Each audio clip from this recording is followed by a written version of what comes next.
Trey Cool. Yeah! We wouldn't be here without them. Just wanted to welcome you all to our final sound test here in the theater before we start previews. I wanted to talk a little bit about how this all began. Just imagine that it's 2004 and George W. Bush had been actually elected for his second term. And I'm driving up the Pacific Coast Highway, and I'm listening to the album that I have become obsessed with, and it's American Idiot by Green Day, and I'm listening to it every day, and I start to just get this crazy idea in my head that this could be a fabulous show.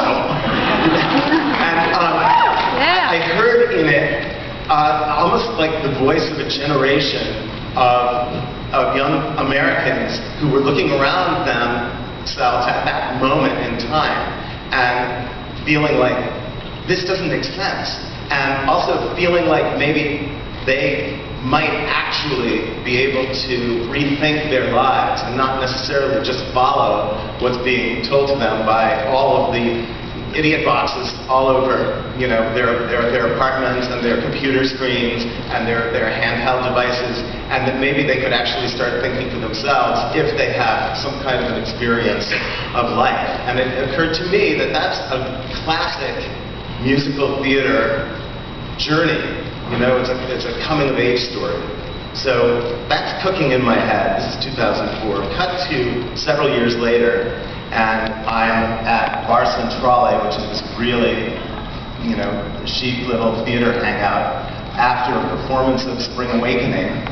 And I'm sitting there having drinks with this guy, and I'm pitching him my idea. And you know what? He said, "That sounds great." And because of that, and because of how awesome these three guys are, that's where we are. That's why we're here today. You know, I was at the gym today, and I heard this woman saying, you know, and she was complaining. She said, "He didn't give me any disrespect." And I thought, oh, I live for days when people don't give me disrespect. And it occurred to me that for so many of the people from the music business or from other areas other than theater who come into our world or look at it from outside, they do have sometimes a kind of idea about what theater is, and it makes them a little nervous, or they don't trust it, or they don't understand that they can actually be a part of it. And I have to say, you guys never gave me no disrespect. And you never gave the theater any disrespect.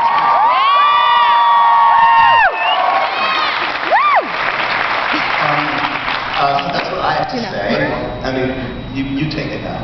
Hi. I'm not used to standing and talking. So, sit on the you know, I think the whole idea with American Idiot, when it, you know, there was, you know, coming up with characters and a storyline, and I think about the song American Idiot, which you guys just heard. It's like, it was written or just you're getting bombarded with information, and a lot of it just being lies, and trying to figure out your own truth to the whole thing, and not getting your individualism, just not getting lost. So, and I think that's kind of what this whole thing has been about. I mean, it was always sort of, the thought was always for it to be staged or to create a film or something with it, you know, just because, and we were thinking in terms of that, just like this, it was kind of like, I felt like scoring a movie or something. You know, we got really into different kind of things that we would kind of go outside of the normal for us, which was like,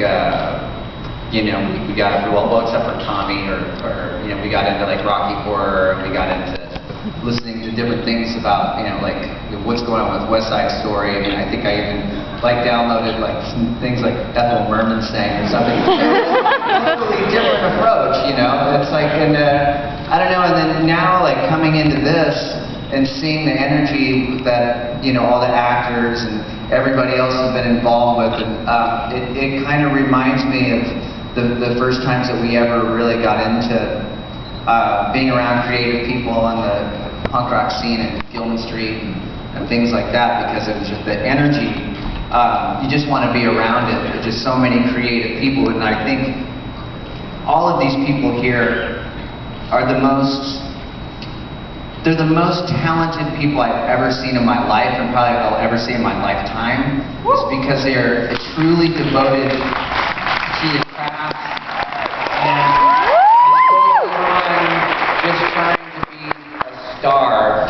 It's a belief in in theater and art, and I don't know. So for me, it's been the ultimate inspiration behind the whole thing. So, without further ado, Mike Dirt.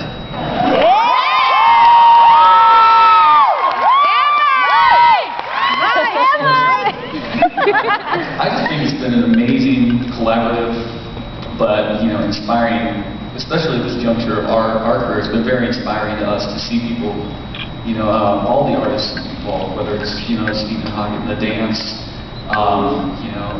the way that Tom has arranged, like expanded some of the arrangements, and honestly, Michael's direction, everybody here. It's been so inspiring at this point of our career that I don't know. I think since we early, like Billy said, since we started off really young, it's re-energizing, it's inspiring, and it's an honor.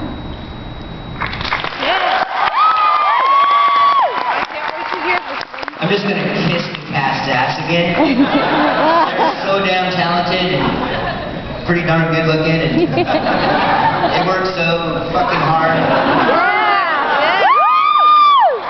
Here, Billy. We got it. Yes, they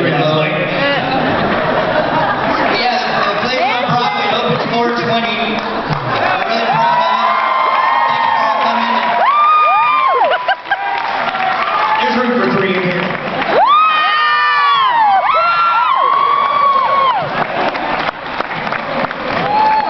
Hey, that's my special place. Typical Broadway. Let's do a photo op.